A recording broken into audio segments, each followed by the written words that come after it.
Well, hello everybody, and welcome to the Curious Realm's official coverage of the 2025 Roswell UFO Festival right here in Roswell, New Mexico. We are so excited to be here as media at this event. We're going to be garnering some great interviews. We're going to be talking with some amazing researchers who are here presenting.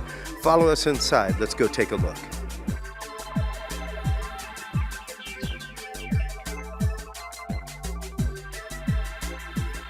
Well, hello everybody, and welcome to Curious Realm's official coverage of the 2025 Roswell UFO Festival right here in Roswell, New Mexico. We are at the amazing UFO Museum right here in Roswell. Welcome back to the show, Kid Seland. How are you, my friend? Thank you, Chris. Great. I've traveled a lot, so I haven't had much time to rest up lately, but... You have literally been world traveling. You just got back from a trip to Peru where you were out looking at geoglyphs, things like that, large petroglyphs, and you gave a presentation about that. Here, let's get into that presentation a little bit, Keith. Okay, sure.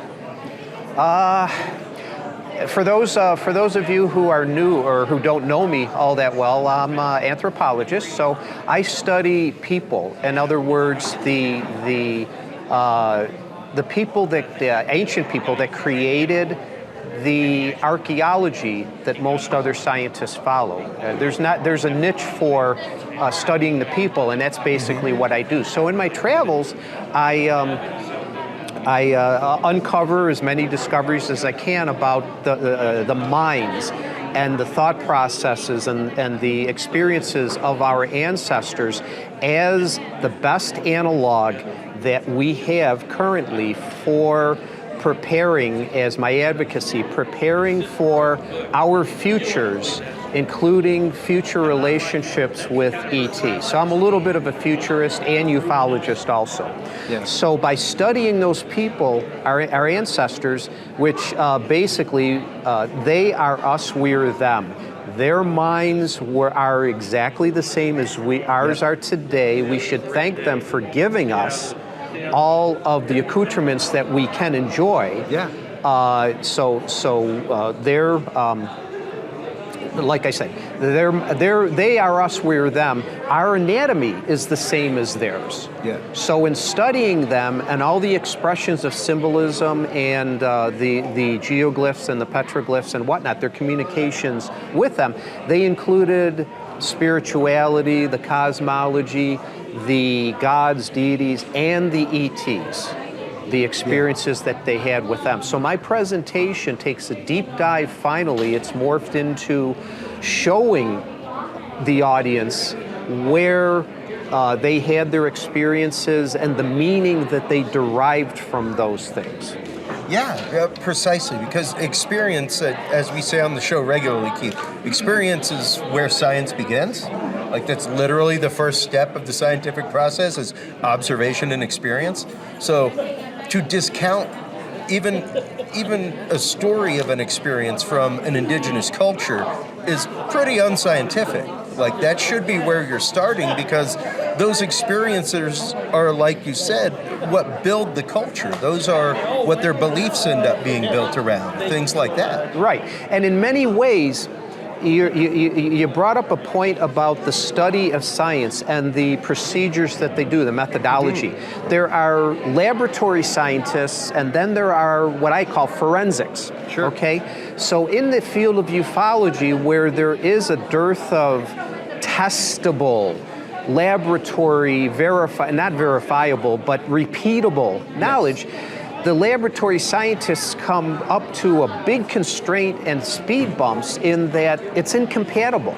That's where the science of forensics comes in dealing with testimony, observations, including from our ancestors, which, as part of my deep dive with them, they were so much more aware and holistic and resourceful and observational than we are today. Absolutely. To help them to make their discoveries and apply all of their experiences with spirituality and cosmology and the concept of a soul and things like that into their lives. Absolutely. And, I think much like a lot of situations, we really tend to anthropomorphize a lot of things Keith, and especially when it comes to ancient technology. We just did a whole episode with RKOX about technology and the idea of like, a hammer is technology. Like, it helps you build things faster. It may be a very simple form of technology, but it's technology.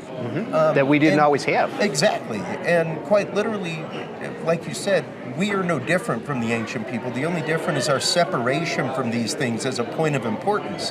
For them, as we say on the show regularly, as we said with you before this recording, they lived and died by the stars. They lived and died by weather cycles, all those things.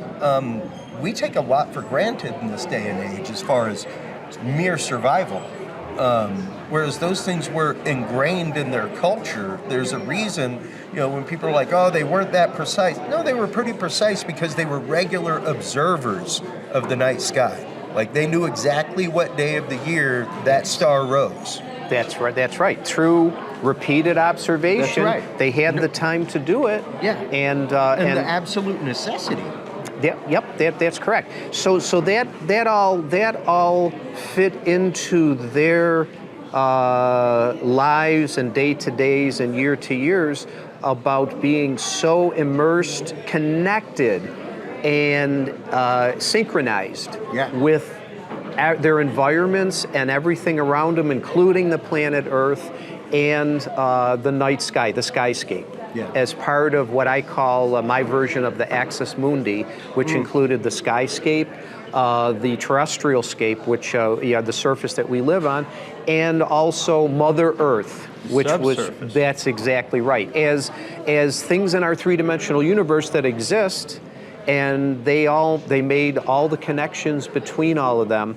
As I'll give you a quick analogy, they for a certain period of time. And these, when I talk about ancient cultures, there is some divergences and some nuances of their lives and maybe evolution in little ways, but for the most part, it's universal. When you talk about one culture's phenomenon and behaviors and attitudes and things like that, it was universal. So in any event, they were so immersed in how will I put this, in their observations, that they were able to develop their ways of life to the point that,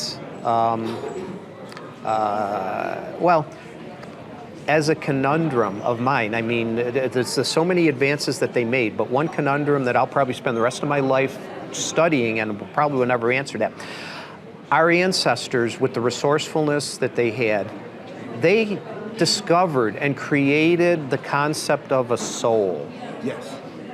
And we're talking 100,000 years ago with our Denisovans and our Neanderthals, which developed the ritual of grave goods, burying the earthly attributes with their deceased ancestors. Yes, sending things to the afterlife. That's right, and the remembrance and worship of that. The soul is such a trans-dimensional kind of a thing. Where is the provenance of that? Where did they come up with that? Yeah. They were so in tune with their environment and everything else around them, and that's the antithesis, I hate to say, of where we are today, in that we are so out of touch and asynchronous with everything else. Well, it's a learning point. And this is something that you and I talk about on the show regularly. And what the Humaniverse Guide is literally about is, are we ready? It's not if the government's ready. It's not if aliens are ready. It's whether or not humanity is on that scale of intelligence and even empathetic universal love, capital UL, to make that step of communication, or would they just lock the door as they go by? And that idea of, are we prepared to make that bridge? Are we even emotionally ready as a species to make that bridge? And see, we've let the government for so long make those decisions for us. Sure. And I hate to bring this up too, but, they have the threats. They have the power and they have the control. And that's another big dimension of when studying our ancestors. Again, their minds thought when they developed urbanization and the revolutions of not only agriculture, but of thought, that created the Neolithic. That's right. The socialization and the leadership potentials and ramifications of having to govern a village and then a city. Well, kind of like the discovery that the Mayans didn't always sacrifice people. It was not an ingrained part of their culture from the beginning. The sacrifices to chalk happened like in the last years of that society as rain stopped coming, things like that. And it became the bat god underground needs blood and chalk needs blood for this to come from the sky so that we can be saved.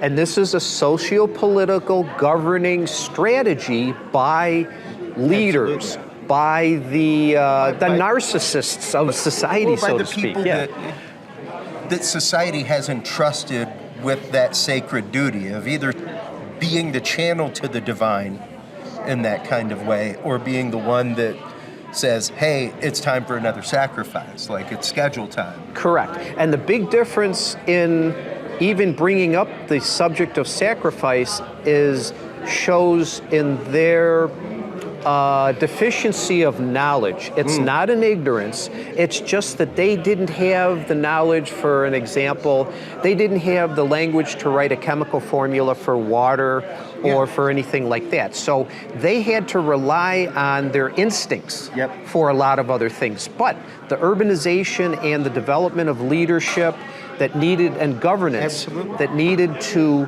control a society through versions of power and of coercion, such as the ritual, the ceremonial activities that they did around trying to answer questions about ecological conditions. You just brought up climate changes and things like that. Part of my study, I do a little bit with Native America Cahokia in the central U.S., East St. Louis. And civilization that grew up to be the largest Native American city, period. The land footprint is 7.5 square miles. Today's standard's pretty big. In any event, for 400 years it thrived. All of a sudden it disappeared. Well, why was that? I'm starting to do studies as a climate phenomenon. That region in the U.S. is well-known seismic activity called the New Madrid Fault.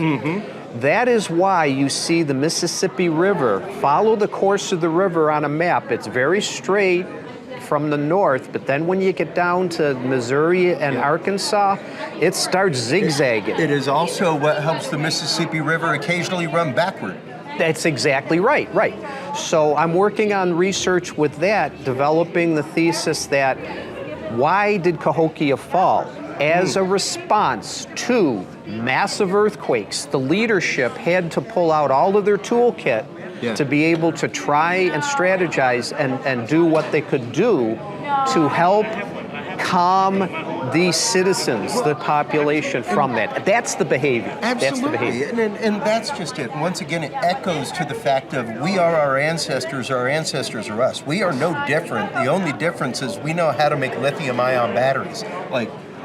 That's really the only difference. Ancient Egyptians were fully gold-plating things with the Baghdad battery. Generations ago, what they didn't know was, once again, the chemical formula that we would put down for a dry cell battery. But they knew that if we took these two metals and this acid, that we can get like the equivalent of a AA battery out of it. Put a few of those in series, you only need about 5 to 12 volts to be able to electroplate something. And that's high technology. So as an example of a universal example of our ancient societies, all the expressions of symbolism, the glyphs, and a lot of pottery, things like that, the communications were created for royalty. They weren't for the average citizen. So what the average citizen population was to follow, was to listen to and adhere to the governance of. And in the terms of socialization and keeping the cohesion amongst the population, the ritual and the ceremony were created as almost Linchpin. divine, right? Yeah. And gee, Chris, don't we still do that today? Absolutely. We are them, they're us. Yeah, That's just another example of precisely. it. And it's one of those. It's sad whenever I hear we have people like Stephen Myers on regularly. I love Stephen Myers because he's one of those. It's like I'm sorry, we did not need aliens to build the pyramids. Like we're pretty ingenious people. They were already floating things down the Nile. Why wouldn't they just flood the Nile and just float it right over and drop it in place? Yeah. You know, instead of dragging it a mile through the desert. The fourth, the fourth grade arithmetic. Yeah. And I'll even grant you that they had elephants as a possibility to move stones, Sure. and that there were substructures in Giza that existed thousands of years before Khufu made claim to it. So, in other words, the 2.5 million stones for Khufu may turn out to be like 2 million or something less than that, but still, from the inscribed stories Yeah. that we still hear, the fourth grade math says 4 minutes they had to place a stone. Even 24/7. Well, yeah, and even nowadays, and there have been numerous times that National Geographic has assembled teams of the best, engineers, things like that, to try and build a scale-size pyramid in a scale-size amount of time. They still can't do it. With It's the pretty architecture, fascinating. the masonry. However, I also think that they're following kind of a flawed practice because they're trying to build this whole thing. And when you actively look at the pyramid, there's some very integral parts inside that are precise, the chambers, things like that. But between that and the casing stones, it's a random assemblage of stuff. They basically piled rocks on top that made it look pretty on the outside. And that's know? right. Yeah, window dressing Yeah. of a sort. Yeah. Yeah. So Yes. it's not like throughout the entire structure everything is fit with that precision. It's just the inner part that needed the vibrational range, things like that, and then the rest was filler in between that and the outer casing stuff. That's right. But to still be able to place all the stones in a 24/7, Yes. 22 years, 25 years, Yeah. that's still 4 stones an hour. Absolutely. And you still had to have survival and labor structures for feeding all of the construction 24/7 people. workforce. For 25 years. Yeah. How are you going to light up a space as big as the pyramid? Yeah. You know, they had their oil lamps and everything, and they used to dig many tunnels, the saparium, and all those other, a lot of the other serapeum. temples, serapeum, yeah, and a lot of other temples in that. So there's all the evidence of that, but still the arithmetic just still doesn't jive totally to where they can say, and I'm totally the advocate, we've got to give our ancestors more credit for being smart, resourceful, and intelligent. Absolutely. But They are literally the professor on Gilligan's Island, man. That is the example that I give people all the time. All you need is one person that can think outside the box with the materials at hand. That's right. Feel free to look at how we got people back on Apollo 11 or Apollo 13. Yep. Where a it's tin like, can with rivets. Yeah. I mean, And so it's like that's one of the reasons why every astronaut has to have an engineering background, because you may have to do that in the middle of space with absolutely nothing. We're going to talk you through making an air filter right now. You bring up an awesome point about the astronauts and going into space and whatnot. And this ties in with a lot of my advocacy and discussions and lecturing with people, the public, about preparing them for our future. Yes, the future will include ET as a most important thing, but we still have other future stuff to go about. Right. But I'll give you this point with the astronauts.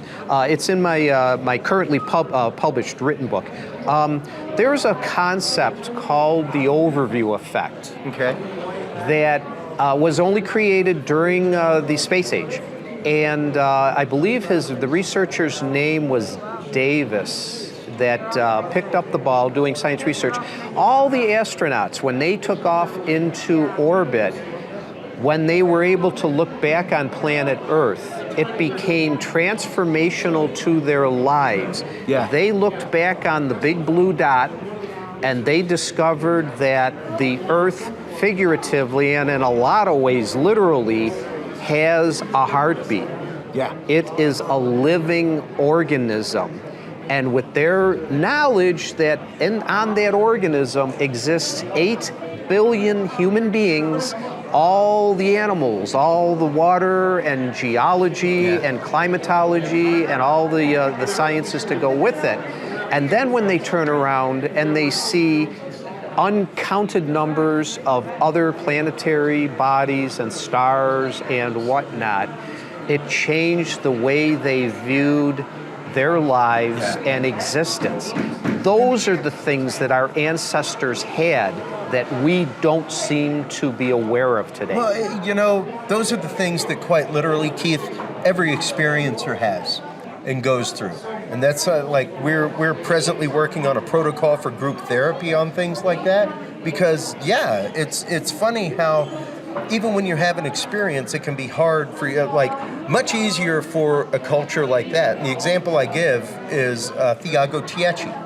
He is, when I interviewed him at MUFON in Covington a couple years ago, he is the sole investigator for MUFON in Brazil.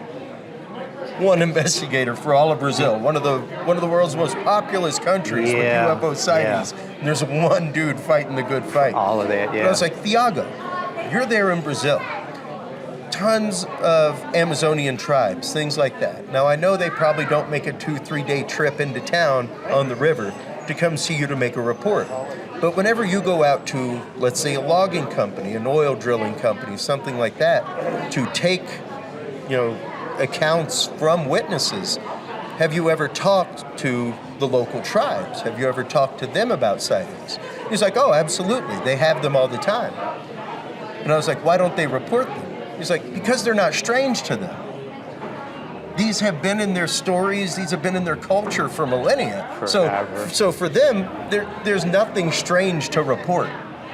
For us, it's something strange, not to them.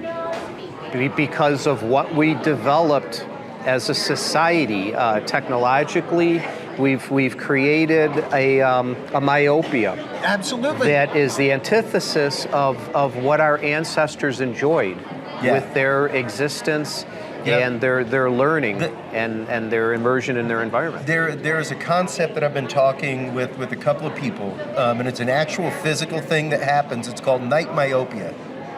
And it's the idea that, like, at night, you're focusing on something so hard that object actively disappears from your sight.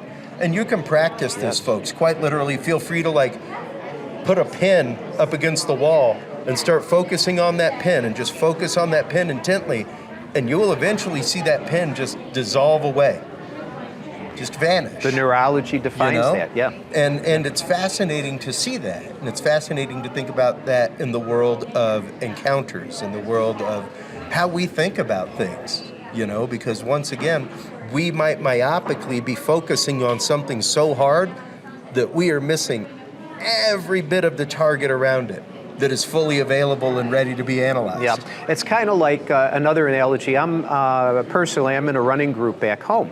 And and I've done a lot of hiking and stuff, and people seem to be attracted to the speed of the hike.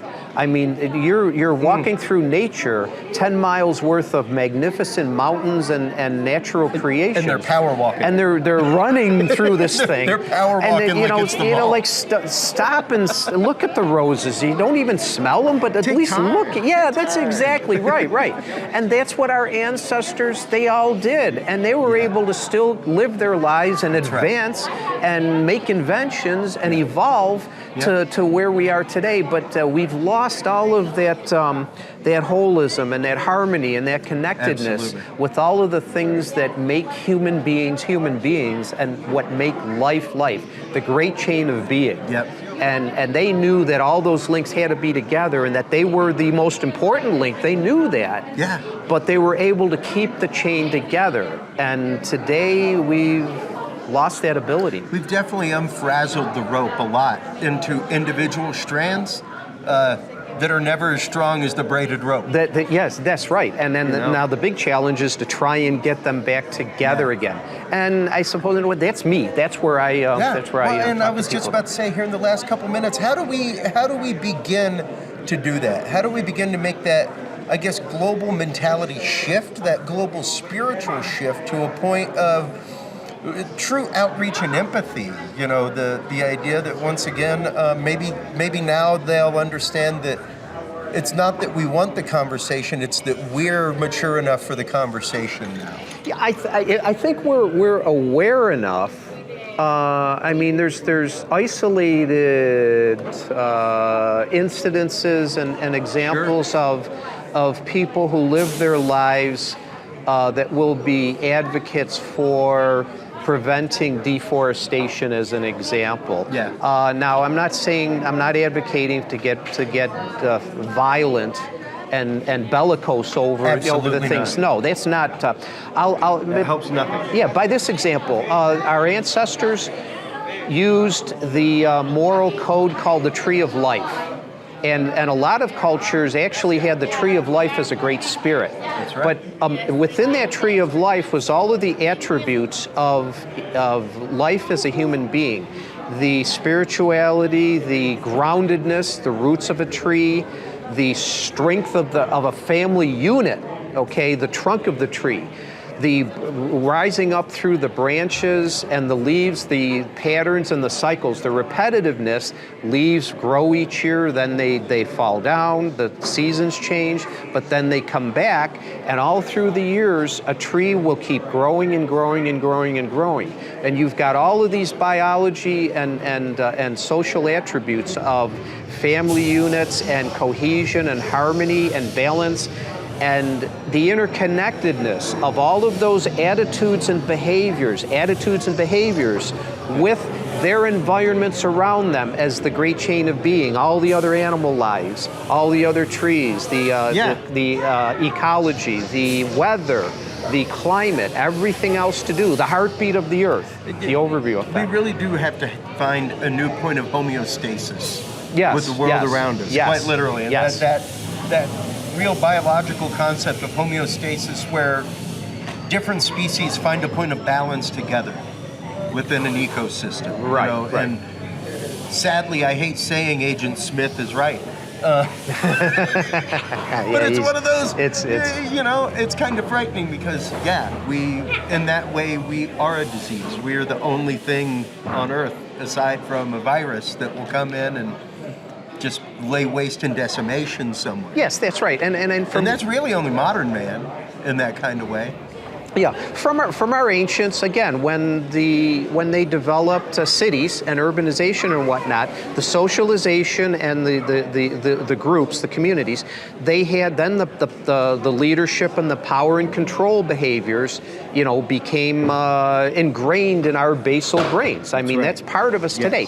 We're aware of this to help guide us for our futures, and I think it's maybe a reason why ET hasn't just come down and introduced themselves originally, is that we have to realize, stop killing ourselves. Yes. The petroglyphs are replete with war and smiting and conquering and destroying the old cultures and everything like that. Yeah. Maybe in this way, as a more basic and as a biological, we can see through, grasp onto this and look at us as human beings and take this example. We are genetically compatible.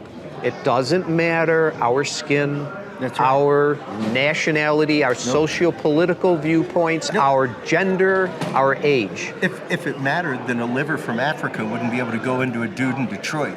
That's exactly right. We have to be aware that we are all the same as human beings.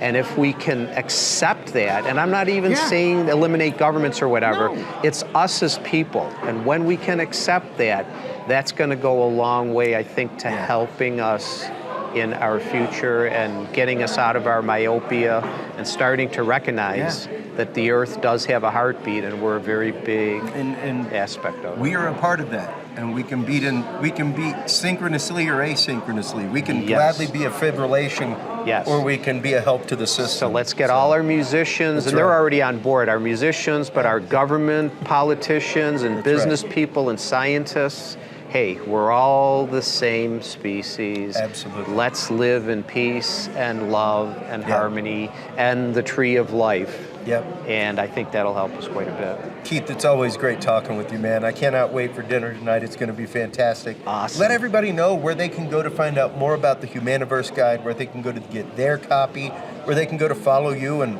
all of your amazing adventures in Peru, everywhere. Everything is under the my brand of the Humaniverse Guide. All my books available, Amazon, all the booksellers, Apple, Barnes & Noble, whatnot. I've got a new manuscript that's in editing right now. It will be titled Humaniverse Guide, We Are Them, They Are Us, Our Ancestors, Us, and E.T. And it's my deep dive tying in with my lecture series about studying our ancestors. Everything else, you keyword the Humaniverse, my website, all social media. I've got a Blue Sky account now too. All right. So to tap into that as a better resource than Facebook. Sorry, you can edit that out if you want. It's a little less skewed. Yeah. So, but everything, my brand is the Humaniverse Guide, so you can look me up all through that. Keith, always Awesome. a pleasure, my friend. Awesome. Always. Thanks, you too, Chris. By the way, Absolutely. I'll be at MUFON. Oh, in great. Cincinnati in a couple weeks. So I hope you're going to be there. I will not be there this year, sadly. All right.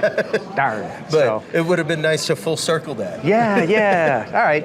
Maybe next one. That's right. We'll coordinate. While you are online checking out everything from Keith Seland and the Humaniverse and getting your copy of the Humaniverse Guide, stop on by Curious Realm. CuriousRealm.com is where you can like, follow, subscribe. That's where you can find all the episodes. That's also where you can find your link to Curious Research, as well as your copy of the Field Observation and Encounter Log and our all-new remote viewing session journal. So stop on by, check those out. Every purchase from Curious Research goes to increase research in the world of paranormal. So stop on by, check that out. We'll be right back after these messages with our continuing coverage of the Roswell UFO Festival right here in Roswell, New Mexico. After this.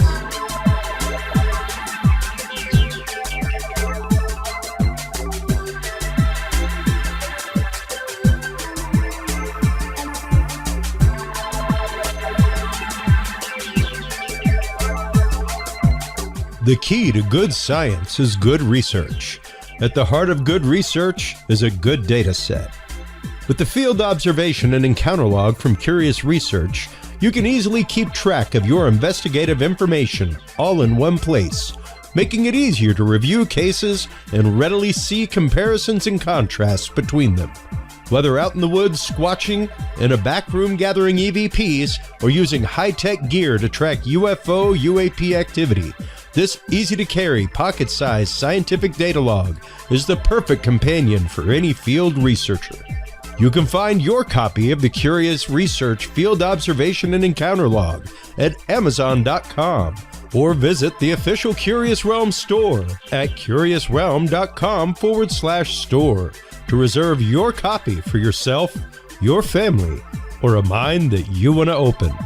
That website again is CuriousRealm.com/store.